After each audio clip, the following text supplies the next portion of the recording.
2 ദിവസം മുമ്പ് പ്രൂഫിങ്ങിന് വേണ്ടിയിട്ട് തൃശ്ശൂർ എൻ്റെ വീട്ടിലേക്ക് വന്നിട്ടുണ്ടായിരുന്നു.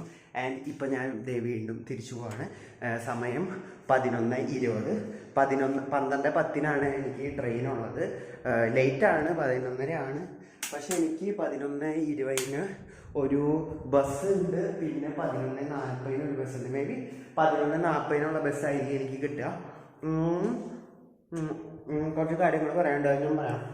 ടാറ്റാ റൂമേ. ഇതാണ് ഞങ്ങളുടെ അവിടുത്തെ കപ്പോള. ഇവിടുത്തെ ഉള്ള സ്ഥലമാണിത്. ഇവിടെ തന്നെ ഒരു ബസ് സ്റ്റോപ്പ് ഉണ്ട്. അപ്പോൾ ബസ് സ്റ്റോപ്പിൽ ഇരുന്ന് കഴിഞ്ഞാൽ ബസ് കിട്ടും. ഇവിടുന്ന് ലിഫ്റ്റ് അടിച്ചാണ് ഞാൻ റെയിൽവേ സ്റ്റേഷനിലേക്ക് പോയത് കേട്ടോ. പുതുക്കാട് റെയിൽവേ സ്റ്റേഷനാണ്. കുറേ നേരം ഇവിടെ ഇരുന്ന് പോസ്റ്റ് അടിച്ച് വെയിലൊക്കെ കൊണ്ടപ്പോഴാണ് അങ്ങനെ ബസ് ആ ചേട്ടൻ ലിഫ്റ്റ് തന്നത്. എനിക്കറിയാവുന്ന ഒരു ചേട്ടൻ തന്നെയാണ്. അപ്പോൾ അങ്ങനെ ആ ഒരു വണ്ടിയിൽ ഞാൻ അങ്ങനെ പോയി നേരെ റെയിൽവേ സ്റ്റേഷനിൽ എത്തി. റെയിൽവേ സ്റ്റേഷനിൽ ജനറൽ ടിക്കറ്റ് എടുത്ത് കുറേ നേരം വെയിറ്റ് ചെയ്തു.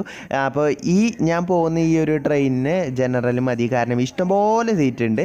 അപ്പോൾ അകത്തൊക്കെ കയറുമ്പോൾ കാണാം. അതിനുശേഷം ഞാൻ അവിടെ കുറേ നേരം, അതായത് ഏകദേശം 3/4 മണിക്കൂറോളം ട്രെയിൻ ലൈറ്റ് ആയതുകൊണ്ട് തന്നെ ഞാനിവിടെ പോസ്റ്റ് അടിച്ചിരുന്നു. ട്രെയിനിനോട് അങ്ങോട്ട് വന്നു. ഞാൻ നേരെ ഓപ്പോസിറ്റ് സൈഡിലോട്ട് മാറി. നമ്മുടെ ട്രെയിൻ അവിടെയാണ് വരിക. എന്നിട്ട് ട്രെയിനിൻ്റെ ഉള്ളിൽ കയറി ഒരു വെജിറ്റബിൾ ബിരിയാണി മേടിച്ചു. സത്യം പറയാലോ എനിക്ക് ഒട്ടും ഇഷ്ടപ്പെട്ടില്ല, വയ്ക്കാൻ കൊള്ളില്ല. പിന്നെ അത്രമേൽ വിശപ്പുകൊണ്ട് ഞാൻ കഴിച്ചു. എന്തായാലും അത് അടിപൊളിയായി.